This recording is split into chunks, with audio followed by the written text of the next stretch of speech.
थोडं सिरियस घ्या ना. बोला बोला साहेब. अध्यक्ष महोदय, खऱ्या अर्थाने माझ्या जिल्ह्यामध्ये जळगाव जिल्ह्यामध्ये केळी उत्पादक शेतकरी खूप मोठ्या प्रमाणात आहे.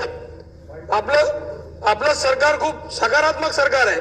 पण केळी उत्पादक शेतकऱ्यांना 2023-24चा केळी पीक विम्याच्या संदर्भामध्ये 5 तारखेला 5 एप्रिल 5 जुलैला कृषी मंत्र्यांनी जे उत्तर दिलं ते केळी पीक विम्याच्या संदर्भामध्ये 11,000 शेतकरी जे होते त्याच्यामध्ये रिजेक्ट केलेले होते. आणि आम्ही सरकारकडे माननीय मुख्यमंत्र्यांकडे माननीय उपमुख्यमंत्र्यांकडे ज्या दिवशी निवेदन दिलं त्या दिवशी त्यांनी प्रॅक्टिकली खाली कलेक्टर ऑफिस पर्यंत जाऊन त्या लोकांनी देशा पद्धती विम्याचे त्या ठिकाणी जाऊन सर्वेक्षण करण्याच्या संदर्भामध्ये तिथे आदेश केला. आणि आदेश केल्यावर कलेक्टरांनी या लोकांच्या समितीने 6,686 लोकांना तिथे त्यांनी पात्र केलं. तर परवा मंत्री महोदयांनी उत्तर देताना सांगितलं की बाबा जागेवर केळी नाहीये, जागेवर खूप मोठ्या प्रमाणात केळी असेल. आता माझ्या मतदारसंघावर तांदलवाडी असेल, बलवाडी असेल किंवा तो सगळा परिसर असेल, सगळीकडे मोठ्या प्रमाणात केळी आहे. त्या गावात 2-2, 3-3 लोक लाभार्थी आहे. आपण इतके आज याची शोकांतिका आहे की आपण या संदर्भात इतके संवेदनशील झाले का, इतके संवेदनहीन झालो का की त्या केळी उत्पादक शेतकरी इतक्या मोठ्या प्रमाणात केळी लावल्यावर बारमाही रोजगार देणारा तो केळी उत्पादक शेतकरी आज आपल्याकडे याचना करतोय आणि सरकार दुर्लक्ष करतोय. खऱ्या अर्थाने तर हे ऐका सर, ऐका, हा मुद्दा जळगाव जिल्ह्यामध्ये आंदोलन चाललंय, व्यापक पद्धतीने आंदोलन चाललंय.